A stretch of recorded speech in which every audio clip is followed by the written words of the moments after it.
The exact moment my manager started talking about quarterly targets, I flipped a grilled cheese sandwich on camera. Butter sizzling, bread crisping, my coworkers frozen in tiny squares on screen. And for the first time in weeks, I wasn't the one feeling uncomfortable. Because if he was going to steal my lunch break every day, he was going to watch me eat every single minute of it.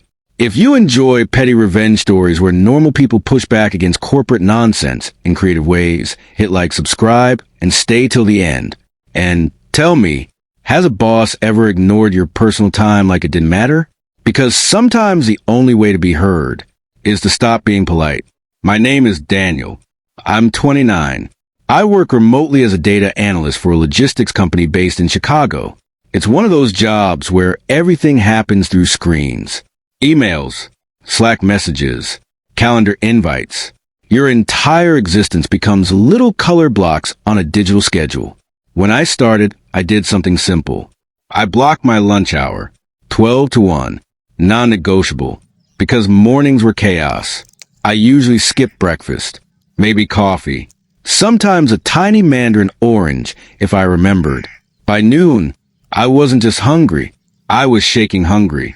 Stomach growling loud enough to make me self-conscious, even alone in my apartment. For months, nobody had an issue. Then we got a new team lead. Ethan, mid-30s, perfect hair, perfect buzzwords. The kind of guy who says, circle back, unironically. At first, he seemed fine. Friendly even. Then the calendar invite started. Quick sync, 12:15. Okay, maybe once. I joined, smiling, professional. The next day, quick touch base, 12:30. I messaged him politely.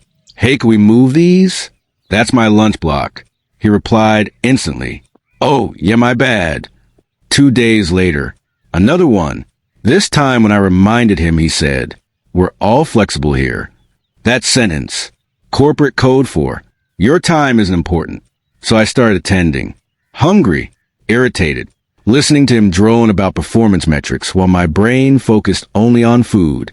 My body language changed, leaning closer to the screen, jaw tight, leg bouncing under the desk. But I stayed polite, because remote work has this weird psychological trap. You feel replaceable. Like any complaint might label you difficult. Then one day something inside me snapped. Not dramatically, just quietly. I realized if he wouldn't respect my boundary, I would stop pretending the meeting deserved my full attention. So I made lunch. On camera. At first it was subtle. A simple sandwich. Take a bite. Chew. Gnawed along the slides. Nobody reacted. Encouraging. Next time I escalated. Leftover pasta. Microwave humming loudly behind me. I didn't mute. Steam fogging my glasses. Fork clinking against bowl. Still nothing. Then came the turning point. Christmas gift from my wife. A tiny desk riddle. I set it up, joined the call, waited for him to start presenting. Then, butter hit hot metal. Bread down. Cheese melting. Spatula flipping. I even angled the webcam so the whole operation was visible. Half the team went completely still. One coworker unmuted. What cheese is that? Gruyere. Nice. Muted again. Ethan paused for exactly 2 seconds, then continued talking. But I saw it, the flicker of discomfort, the realization he had lost control of the meeting atmosphere. From that day forward, it became a routine. I boiled ramen mid-presentation, cracked an egg dramatically into the pot, chopped vegetables loudly during a strategy call. Someone typed in chat, "Are you okay, LOL?" I replied, "Just surviving lunch." Laughter emojis appeared. Something unexpected happened. The team started siding with me. Not openly, but subtly. People asked food questions, made jokes. The meetings lost their rigid corporate tension.